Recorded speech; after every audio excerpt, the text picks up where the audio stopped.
Hey there, friends and enemies, JoPaWrites here again, and today I want to go over which of the 6 starting classes in Warhammer 40k Space Marine 2 might be best for you to begin the game with. Now, there are a lot of different factors. Obviously, playstyle matters. Which weapons you want to use is also a big thing, because not every class has the ability to use every weapon, and I do feel like it's important to note that when you're playing co-op, you can only have one of each class, and if you're playing PvP, you can only have 2. So you might not always be able to use your favorite, so it's also nice to have a backup. Anyway, let me jump into what each of the classes does and why you might prefer to start with it. First off, we have Assault.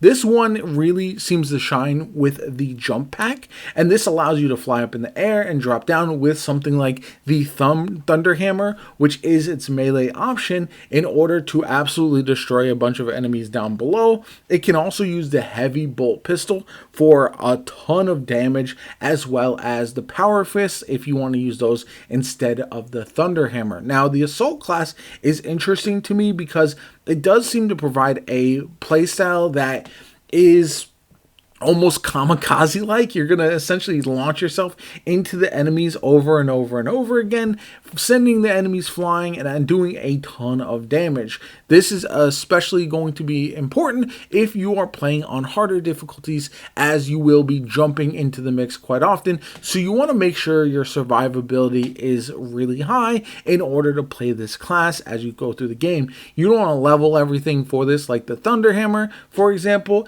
and then not be able to use it late game because you're starting to struggle with playing up close without the benefits of a shield or something like that. So keep that in mind. This is a very attack heavy class, and so you want to make sure that if you are playing this high risk, high reward playstyle, you know what you're getting yourself into. But it does look like a lot of fun, especially in PvP as well. Then we have the Vanguard. The Vanguard, I think, is going to be one of the more well-rounded classes. This one has the bolt pistol, combat knife, bolter, and then instead of a jump pack, it has a grapple launcher. Now, the grapple launcher looks very, very fun, and I do feel like this is a melee close combat class as well, where instead of being especially tanky, you're going to be as quick as possible. That's why the combat knife comes in handy. Also, the grapple launcher will allow you to propel yourself into combat faster. So once again, just like the last class, if you are a fan of just sending full into the Tyranids and want to do as much damage up close and personal as possible, and you're not really worried about survivability, this is another good one. But just keep in mind that this one might not have the same ability to get out of danger as it does getting into danger. So you might want to run with another class in order to support you if you are rocking the Vanguard. Now, moving on, we have the Tactical, which is a ranged combat class that I believe is going to be probably the most easy to use for new players who haven't played the franchise before or are new to this type of game. And so this one is going to be a more ranged option compared to the last two, and you can use the chainsword, which I know is a fan favorite, so definitely try to keep that in mind. You also will have the bolt pistol. This one has basically the primary weapon in the game. So if you want to unlock anything first to use across multiple classes, the bolt pistol is the best one. You also get the bolter, the chainsword, like I mentioned. And then finally, you have the Auspex scan. This one is going to allow you to highlight enemies and do increased damage to them. So definitely use that as often as possible, especially against heavier, tankier enemies. Then you have the sniper. Now, I know a lot of people are sleeping on the sniper because it doesn't really seem as fun a gameplay style, but like in most games, you will find that the sniper does the highest damage 2 single targets especially. And so if you really want to do a ton of damage to bosses and mini bosses and the like and try to get rid of them, having a sniper on your team would be very, very advantageous. Plus, it can essentially go invisible with its cloak, and so that's going to allow you to get out of danger but also sneak up on enemies as well. Once again, it does use the combat knife as well, which is nice, but also not the best melee weapon. It is essentially going to be for movability, so you can get in and out of danger, because one of the big problems with the sniper is oftentimes you will find yourself stationary. Now, you'll also use the bolt pistol as well, but again, not going to be one of those classes that's going to appeal to everybody, but it will be nice to have in your squad. Moving on, we also have the heavy. This is probably the class that I could see a lot of frontline full auto type of players rocking. So it's going to be a supporting class as well, which is also nice.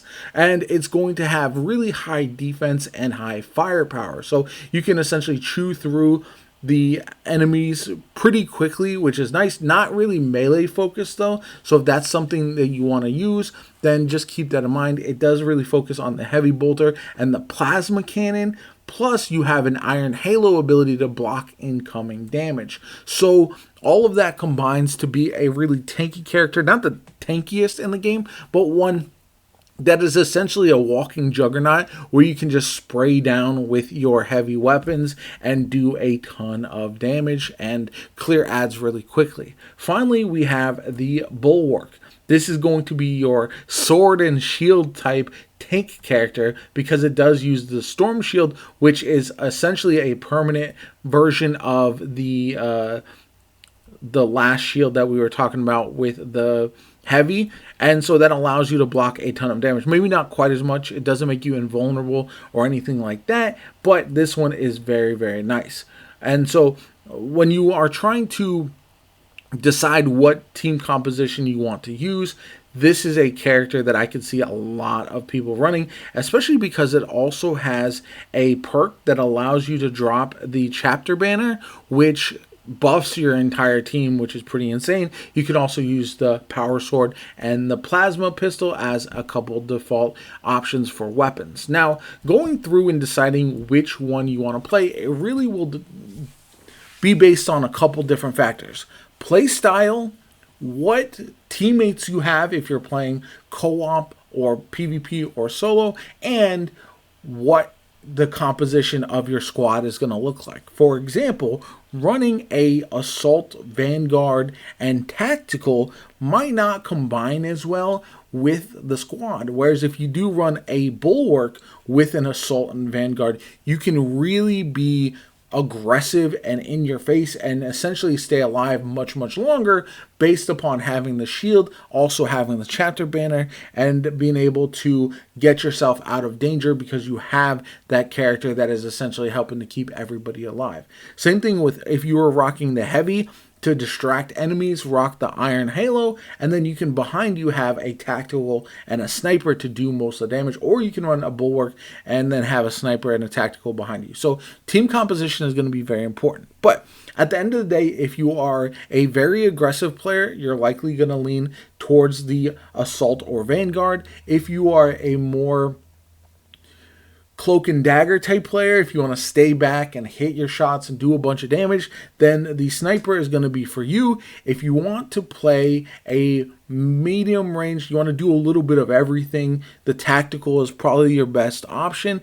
And then if you are going to be a frontline tank character who is especially strong, then the heavy or the bulwark will be for you. And so all of that is to say, I think I'll be trying every one of these classes. They all look very good and a ton of fun, but just keep in mind that you can switch between them just as you're leveling up different weapons. You want to see which ones are going to level up for multiple classes in order to determine which one you might want to level first. Anyway, let me know what you guys think in the comments down below. Which of the classes are you personally going to start with?